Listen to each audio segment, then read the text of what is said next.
we're going to break it down into 3 sections. We're going to talk about the Aida model, which, I think hopefully everybody is familiar with, but we're going to talk about that model in detail. Then we're going to talk about the top of the funnel in a little bit more detail, because the Aida model goes all the way down from awareness to the last A, which is action. And so we're going to focus on the top, which is the AI part of the funnel. And then we're going to show you some interesting funnel examples. And as always, if you have questions during this process, not familiar with Aida. Okay, that's good. Well, we're going to go right into Aida. So that worked out well.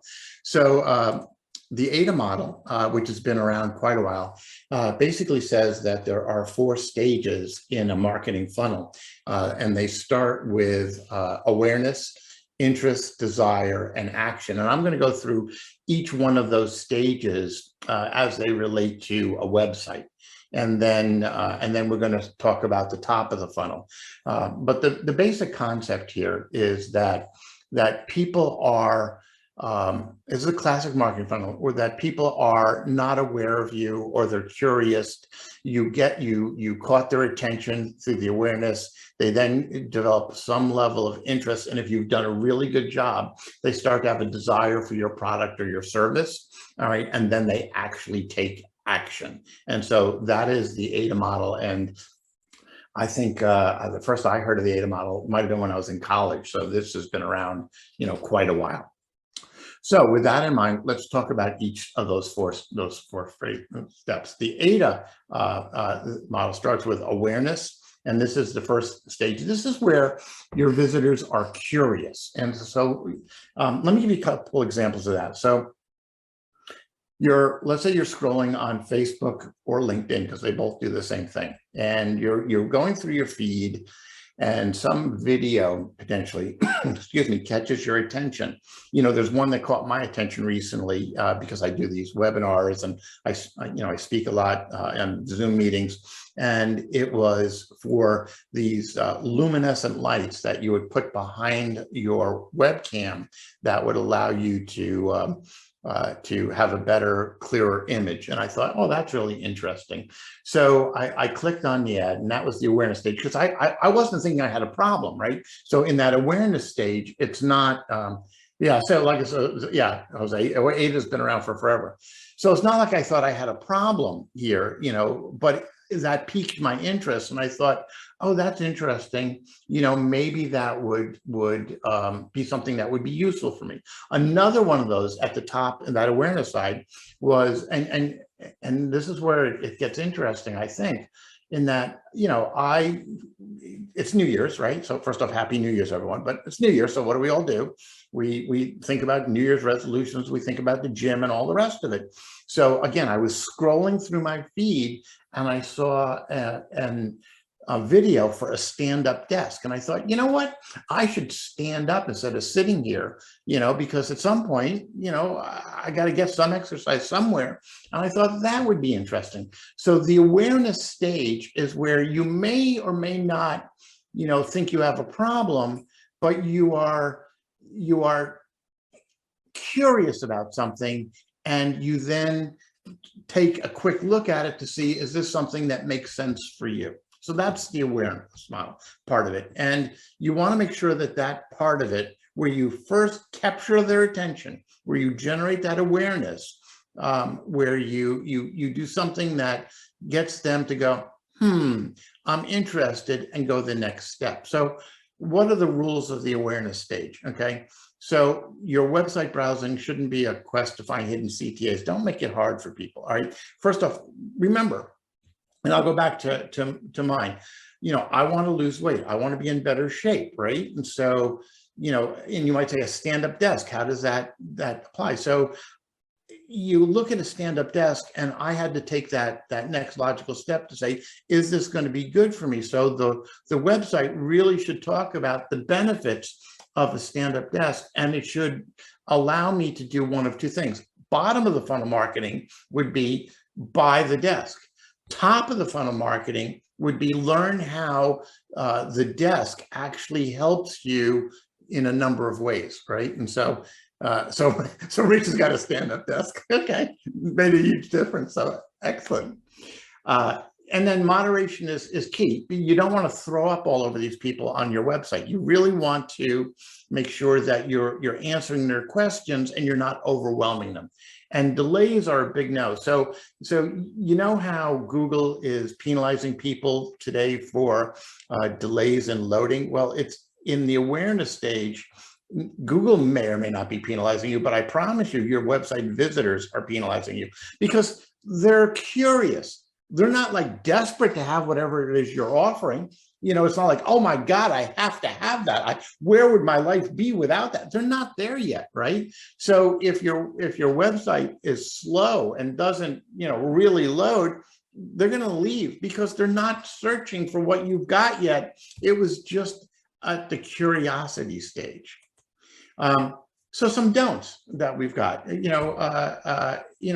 rotating banner ads, they cause more harm, than good. It distracts people. Entry pop-ups, cluttered homepages, all of these things that we've talked before. If I'm in the awareness stage where I'm really not sure of you yet, honestly, at this stage, if you make my life miserable with your user experience, because again, I was curious. I wasn't saying, oh my God, I have to have this.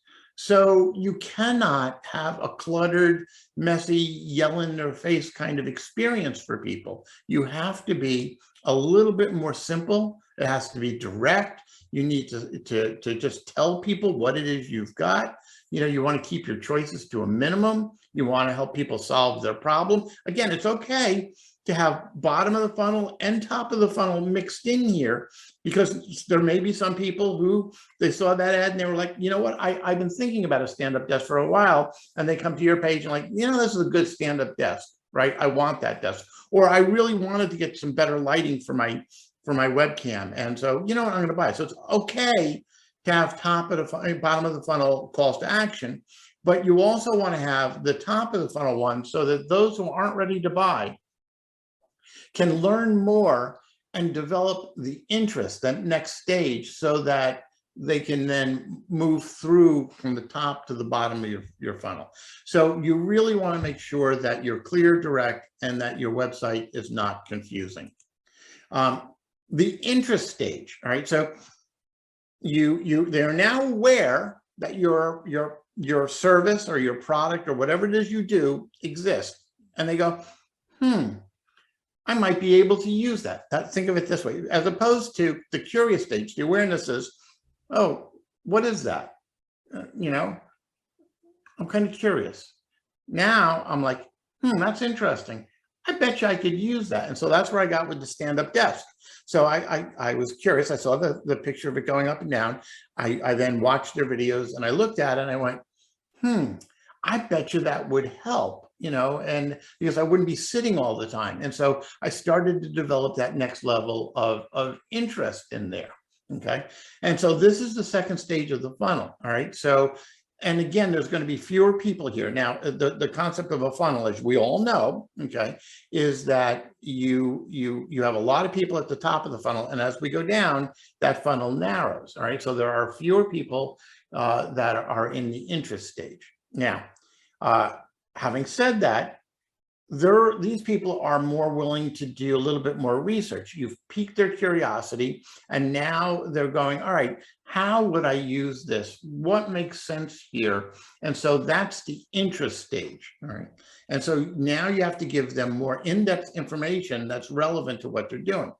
So you want to understand who these people are, and you want to have some type of navigation that provides the information that they're looking for. We call this content for conversion most of the time. And it really says, if somebody is looking at, whatever your product or service is, they may be more than one person involved in the process, and they may have different reasons why they're looking at it. So, like stand-up desks. Let's say this stand-up desk for a company. Let's say somebody was looking at an HR and they said, I would like to buy stand-up desks for, as a pilot project for 20 of our employees, right? So they might go to the finance people and say, could you look at this? Well, the finance person looking at this is going to be a little bit different than the person in HR looking at it.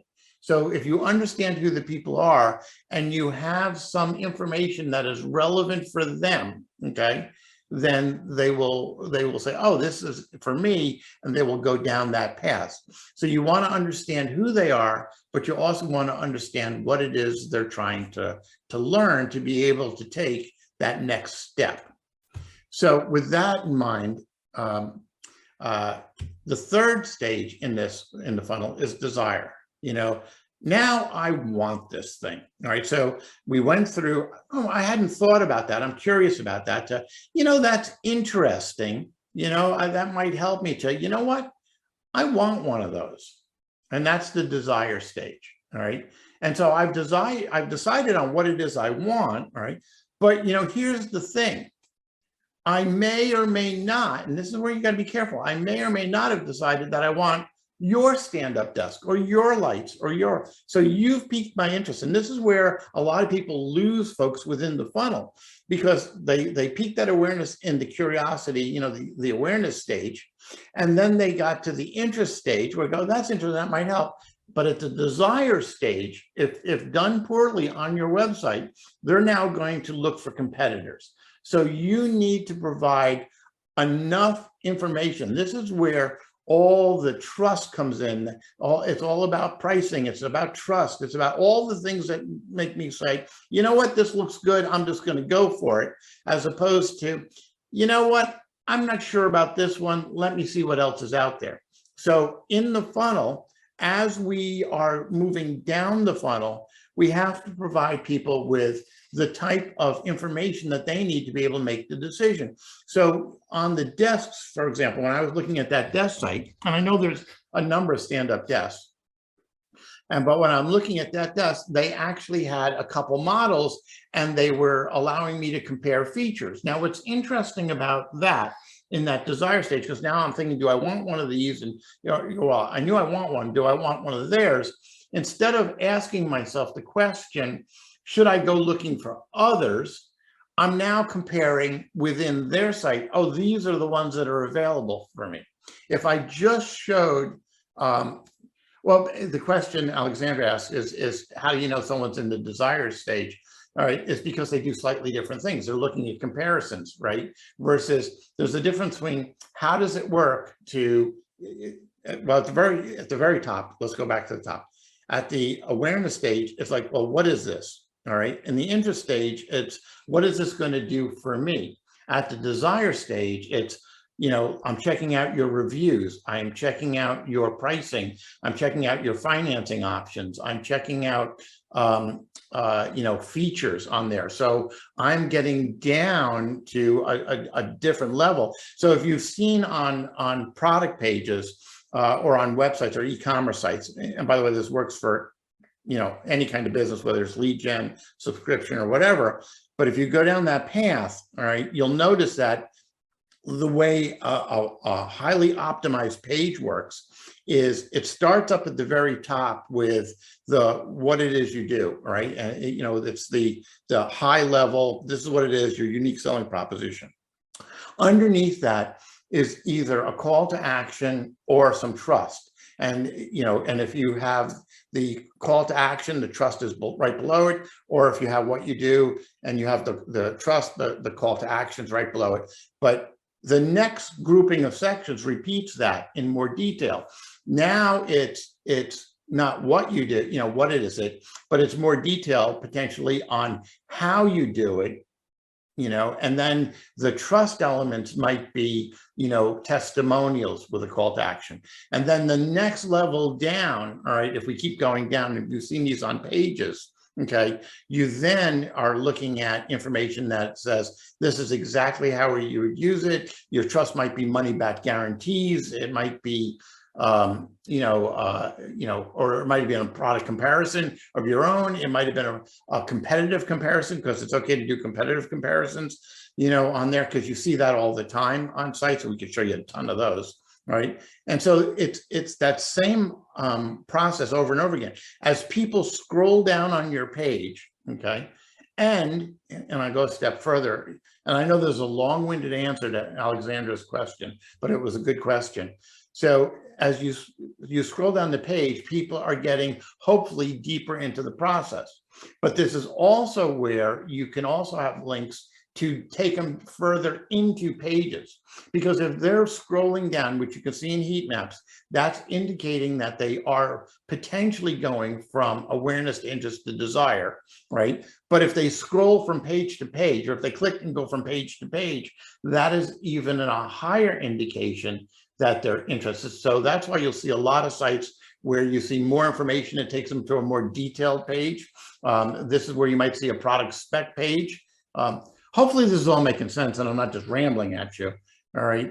So hopefully I answered Alexandra's question here, and Peter's saying, so comparing your product to competitors, yeah, that is a desire stage content. That is exactly right, Peter. And you see that a lot of times, like when you're buying, if you've ever looked at like SaaS software products where they always put up their competitors, a famous one is like, QuickBooks and FreshBooks and, some of these other accounting platforms or CRM platforms. They always say, here's what you get. But you'll also notice on that, a lot of them, they sometimes just compare to their own. So some compare to others, some compare just to different versions they've got. Okay. Desire is I have an issue and I desire a product to fix or improve the problem. I'm continuing problem with price. Yeah, that's exactly right, Zach. All right. So Zach's basically saying, you recognize that you've got an issue and now you want to fix that issue. We're at that level and it's time to take some action at that point. So yeah, absolutely. And Alexandra, you're welcome. So no worries. Okay, so basically at this stage, by providing this kind of information, you want to make sure that they don't wander off into the wild wilderness of the internet to go find a competitor, right? So you have to make sure that you are satisfying the types of things that people need to know to be able to take care, to decide on, not just, I want a standing desk, I want your standing desk, or I want your lights, or I want your CRM program. Whatever it is, you need to have enough detail at this level so that they're willing to go that next step. All right, so what are they doing? They're researching, they're comparing features and prices, they're getting in depth, and for some people it's customizing, like without going into detail, we have a new client that does rugs and do customized rugs. So, at that stage, I'm invested in, I want this and I'm customizing it, trying to figure out, does this make sense for me? All right, so that's the desire stage. Now, you want to make sure that whatever you provide to them is easy to read. You don't want to have, for those of you who've been with me before, you do not want to have an army of words marching around your page looking for meaning. You want to have it bullet points, bolded, things that people can scan really easy. You have to provide value, because if you don't provide value, then they're not going to feel comfortable. You want to make sure people feel welcome. And if possible, you want to personalize the experience. So, action. This is where, this is where the rubber hits the road, as they say. This is where they subscribe to your service. They become a lead. They buy the product. So at this point, it's trust. It is trust, trust, trust, trust. Make sure it's easy. Don't put things in their way, all right? Which we've seen this, I can't tell you how many times. Please don't do this. Like you've seen on a form where you're a purchase form, you're going through the process and it says, email and name, or email, and then right underneath it, it says, would you like to sign up for our newsletter? No, this is not when you ask someone to sign up for a newsletter. Do you really want them deciding at this point, well, do I want to decide, do I want their newsletter or not? Do I want to be on their mailing list? No, get their money and run. Okay, do not, do other crazy things there. Okay, if you want them on their email list, after they buy it, ask them to share, sign up for the email list, or share it on Facebook, or share it on LinkedIn, or whatever you want them to do. But don't, it's time to take their money, take their money. Okay, do not do other things. Okay. Someone asked, why do people still use long sales pages? Scrolling and scrolling just to get to, interestingly enough, so long sales pages actually follow that principle that I was talking about, where you've got the blocks of 3. Okay, so let me just answer that question. I'll go back to this. And the blocks of 3 are, what do you do at high level? Okay, trust and or call to action, or call to action then trust. Then what do you do in more detail? All right, different trust, but trust and call to action, or again, vice versa. And so if you look, and then they repeat it again. So, but what they do in those long things, the trust area might be really long within the, like testimonial after testimonial after testimonial, or the area of what you're going to get, where they tell you what you're going to get this benefit and this benefit, and there's this bonus and that bonus. So they basically elongated those things. Okay, and so then they ask, do they work? Yeah, they actually work. Okay, and I don't like them either. All right, and there's ways to make them better, but they do work. But a lot of the people that use the long form sales letters are, and not always, all right, so I'm not throwing rocks here, people, but a lot of those are things like, learn this digital marketing thing, get rich quick, amazing weight loss thing. It's something where, they are trying to appeal to some base level emotion in you, and so the concept is something is going to stick. Now, I've signed up for stuff on those, and I shake my head every once in a while, but they do work. Okay. So is there a guideline for how much time the visitor, this is from Michael, should spend on this page versus the other page? Well, interesting enough, there is a rule of thumb. The goal of your homepage is actually to get people off of your homepage. And I know that sounds a little weird, okay, but there's a couple reasons for that. If you can get people to click off your homepage, 1, they're engaged with you. 2, Google will give you Google love for that, because they're seeing the engagement, they're not bouncing. All right, and so there's going to be engagement metrics coming up in Google soon. All right, and so that actually is a win. So as crazy as it sounds, when we optimize for a client, the time on site, we look at things like time on site and time on page, right?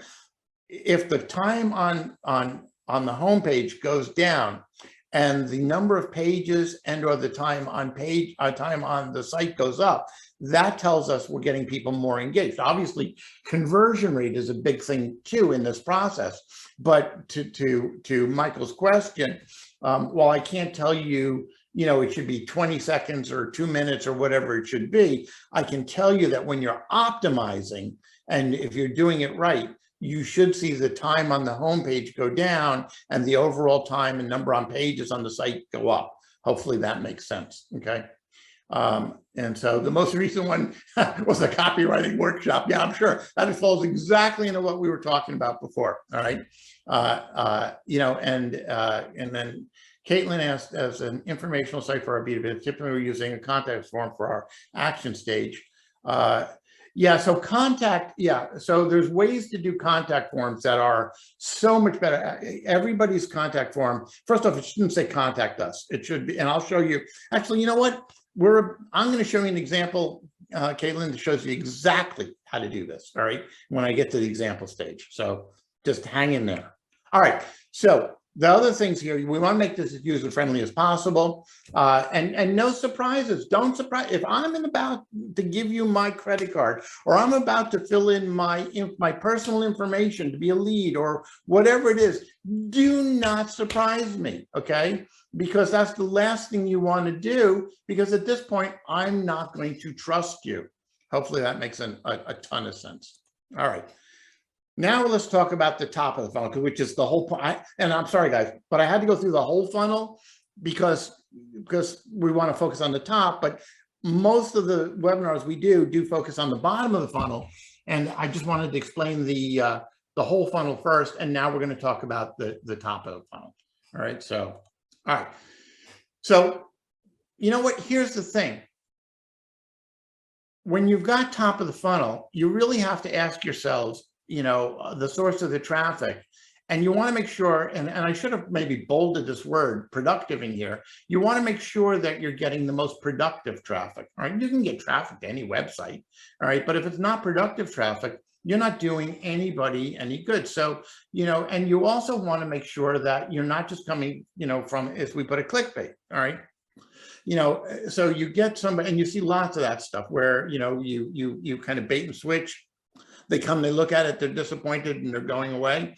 That doesn't work for you, all right? So you really need to know that your source of traffic are productive. And it can be SEO traffic, PPC traffic, social, I don't care. They all are different, and you have to treat them a little differently. But you want to make sure that you are providing value to those people when they're coming to the top of the funnel.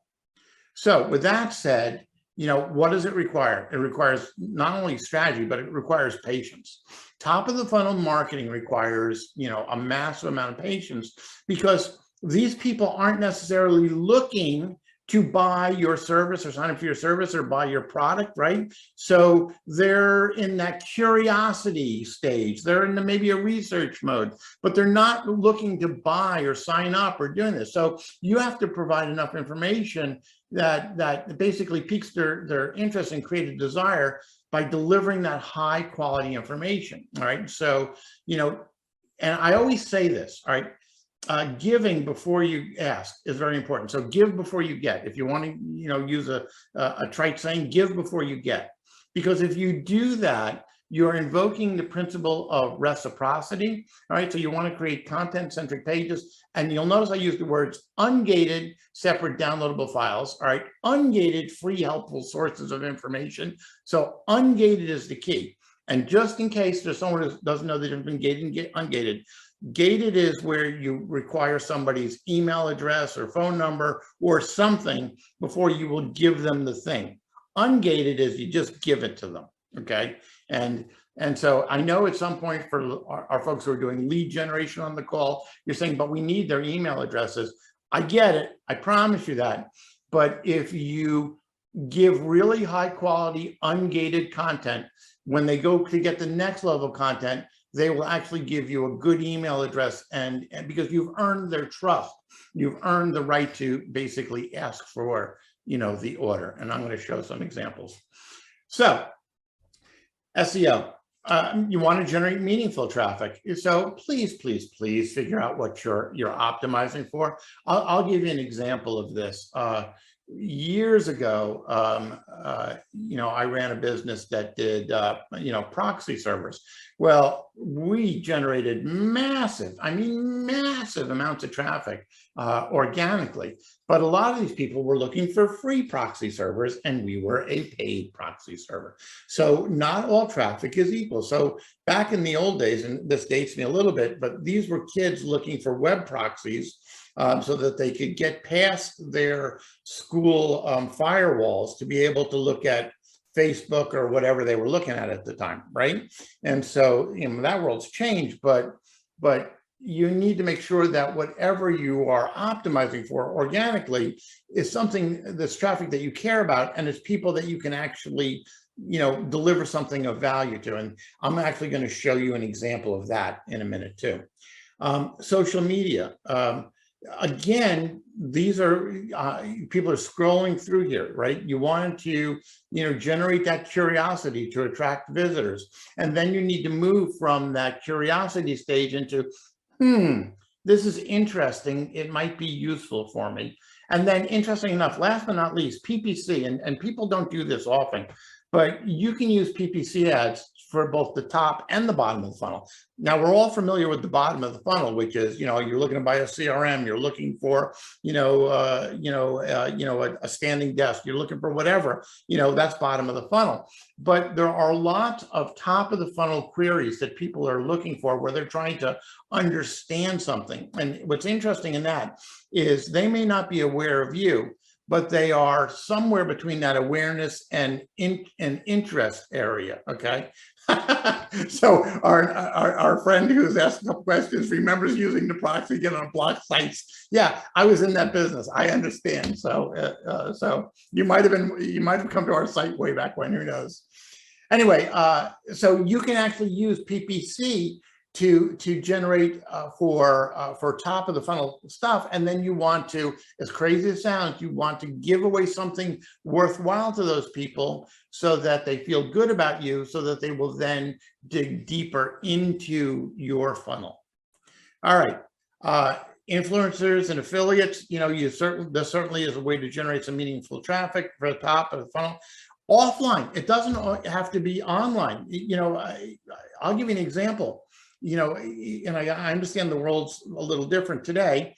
For the last 2 years, we haven't really been going to conferences much, right? Well, I know that's changed because we're running our conversion conference in June, all right? So the world has gotten better. We're seeing light at the end of the tunnel. But I used to speak at conferences worldwide, and people would then come to the website, you know, that day, a week later, a month later, 5 years later. I've had people, it's 5 years later, and they said, you know, I saw you speak or this other person in your company speak 5 years ago, okay? That generates real traffic, you know? And then you can also add, you know, animation or video ads on other people's websites. So there's lots of ways to generate meaningful traffic, as long as whatever you're promising actually delivers some value, okay? Publicity, there's PR firms, you know, webinars. Hey guys, you know, look, we're talking about webinars here. And some of you are probably on our newsletter, you know, and you've signed up for this webinar. And I don't think I've ever pitched anybody in our webinars. I don't say, and you know, you should sign up for this. I don't do that, right? You know, we try to provide real value. But I will tell you, we get customers doing this. And I'm not, again, asking anybody to become a customer now. I'm just saying that they get to know us, they get to know how we think. And over time, we've gotten a ton of business because we do, you know, really quality content on our blog. We do, we hope, and I hope you think so, worthwhile webinars, and it turns into business, all right? And that obviously, last but not least, is, you know, you can always get more business and meaningful traffic from existing customers, but I am hoping that you treat them differently on your website with personalization.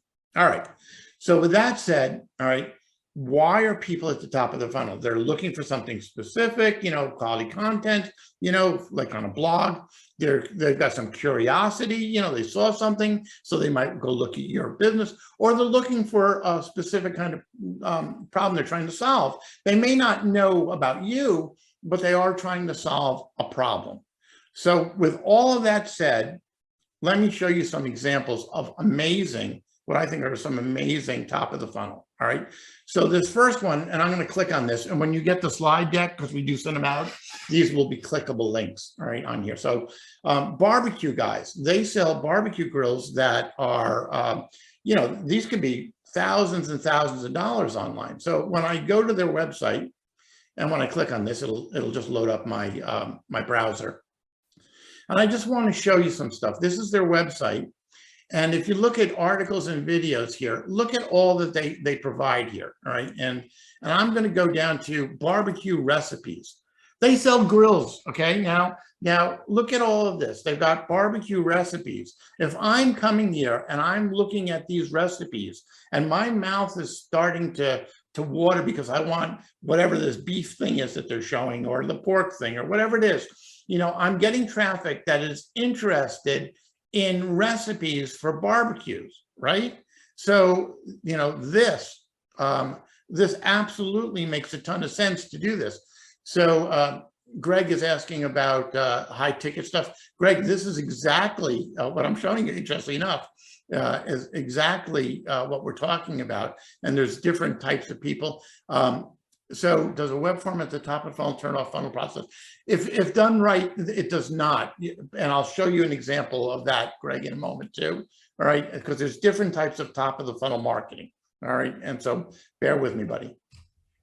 And Stacy, don't make his question go away. Let's leave his question there so I can refer back to it.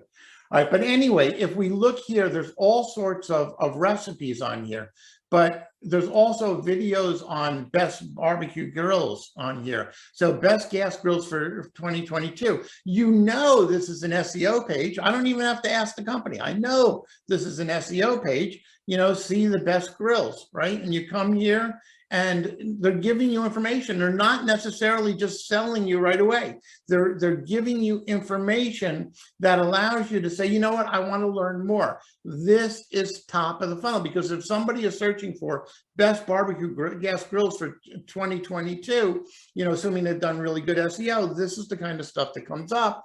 And on the page, you know, this is the gas grill buying guide, right? Very top of the funnel sounding. And it shows you, if you want to dig down, you can learn more about specific ones, you know, and you can then see some more, and they've got all sorts of information on here.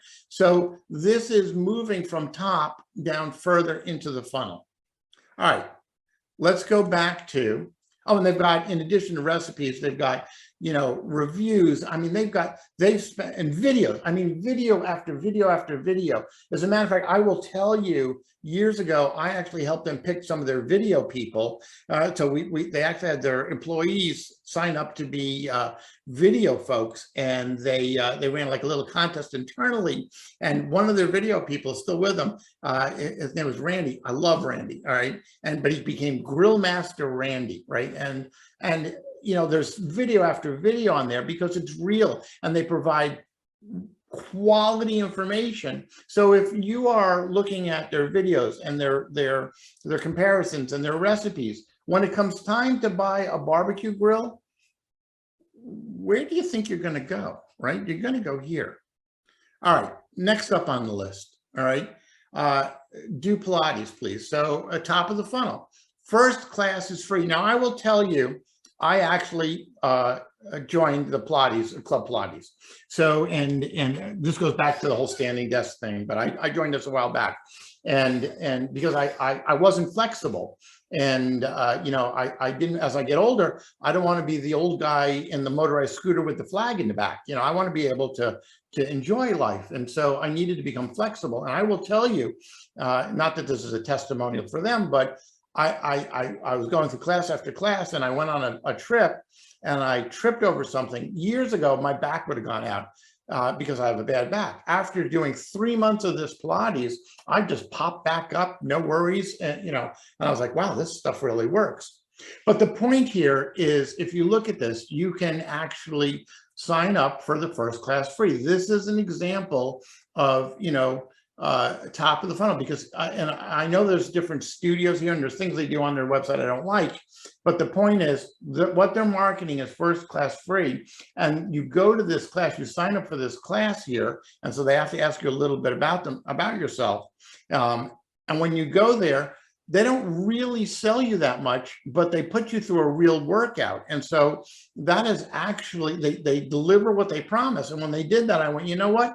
I'm going to sign up for this. All right. So that was actually a really interesting combination of the web presence and, you know, in person. And this is giving before you get, right? So I really got a good experience from them. And you've probably seen other gyms that do this, but you'll see other people that do free trials, but they offer, you need a credit card. These people didn't ask for anything. So I'm a big fan of give before you get. All right. Moving on for another example. Okay. Did you sign? Yeah, Peter, I signed up for Pilates. Okay. I'm not going to bend and show everybody what I can do now, but yes, I actually did that. All right.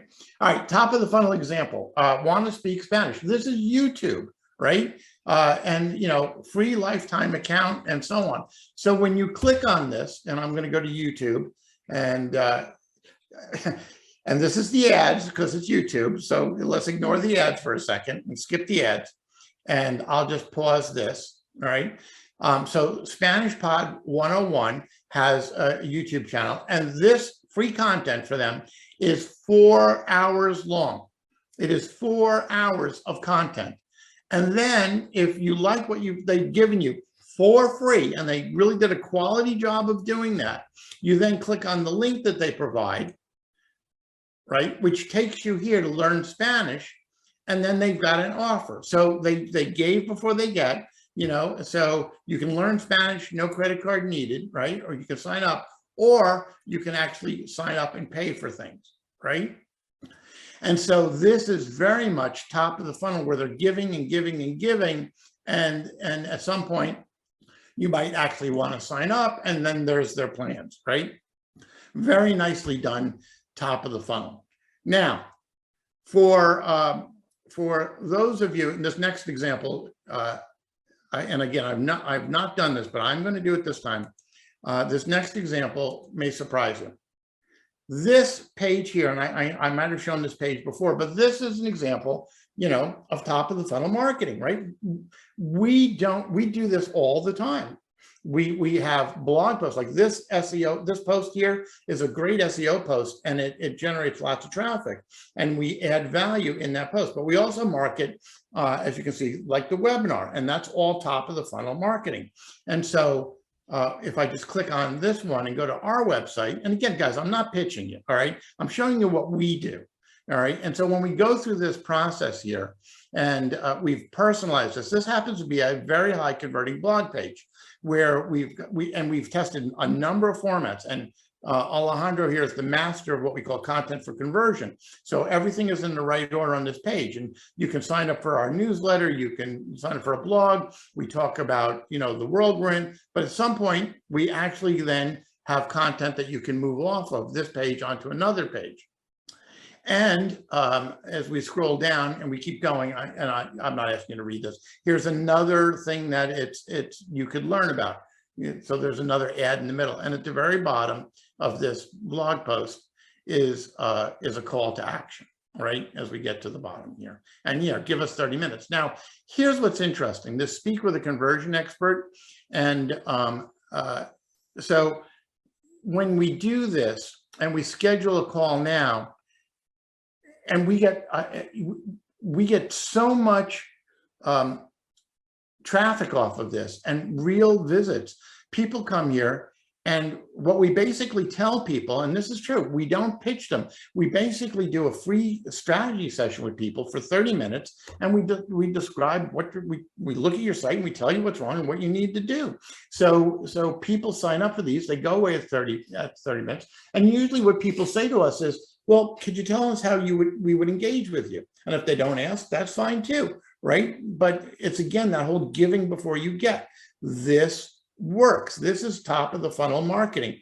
And the majority of the marketing that we do for ourselves is top of the funnel marketing, right? So James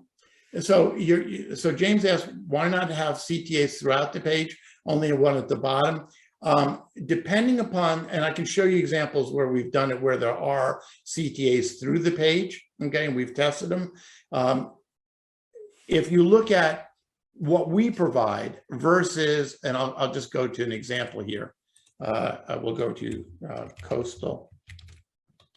This is not a test of my ability to type. Coastal Insurance. Okay, this is an SEO page, right? And this answers James' question. We get here, you see a bunch of stuff. There's a get a quote now. The get a quote is sticky at the top. When we scroll down here, we still have to get a quote through here. There's going to be another get a quote here in the middle. So depending, and we've tested on this page, on these pages, multiple get to quotes, and this number of get a quotes on this site was actually the optimum amount. On our site, because people here are searching, they're a little bit further down in the funnel on Coastal than they are when they potentially come to our site. And James, I assume you're asking about our page. Because they are a little bit higher in the funnel, we've learned that if you have too many CTAs on the top of the funnel, you basically wind up turning people off. So we've tested that. Hopefully, what I answered was actually what you were asking. All right, so back to Greg just for a moment. All right, and then we're going to be wrapping up here. So Greg's got this high ticket home improvement item, right? And so you've got Google ads, and so they're either they might be product ads, product listing ads, or they might be other or just pure Google ads. All right. So when somebody comes to you and you don't know, you haven't had a conversation with them yet, if you basically gave them multiple paths to follow on your website, because I talked about, you know, people scrolling down, but if we go back to, and I know this isn't the exact right answer, but if you had up in the top some type of visual navigation here, all right, and in our case it's links because we've tested this. If you had some type of visual navigation and you had people to learn about product specs versus, you know, testimonials versus whatever it is, based on what they click on, that would tell you where they are in the funnel, and your calls to action on those either sections or sub pages would be different based on the type of page that they went to next. Hopefully that makes a little bit more sense. You know, when I was thinking about the examples, I was thinking a little bit about ours, all right? Lawrence asked, how do you integrate urgency, sale price uses, and coupon into the funnel? Urgency is only at the, you know, is in the desire area. Do not, because this drives me absolutely nuts. So Lauren, it's a great question. Do not, you know, spam people with, you know, only 3 left, bottom of the funnel, you know, buy now, you know, coupon, all of that stuff in the awareness or interest phase. They're not ready. You haven't earned that right. But when they're now looking deeper into something, that's when you start to offer something to get them some level of urgency. Because as Lauren knows, because Lauren and I know each other, oh God, I don't know how many years now. So Lauren knows we're a big fan of scarcity and urgency, but that is purely for the bottom half of the funnel, not for the top of the funnel, right? And so so today, as Lauren pointed out, this is top of the funnel stuff. So urgency doesn't come in until we get to the bottom half of the funnel. So, all right. So with all that said, folks, okay, this is you know, our webinar for today. If you've got some additional questions, I'm happy to hang out for, you know, a minute or two. I would love, as this was, I said at the very beginning of this is a little bit new format for us, where we did the a little bit more of the high level strategy versus we typically go into a lot more tactics. I did add in, you know, the examples so that I could pepper both the strategy with the tactics. So I would love to get some feedback, you know, in the survey afterwards that said, yeah, you know, I've been to your webinars before. Yes, I like this format. No, I prefer the old. It's whatever, you know.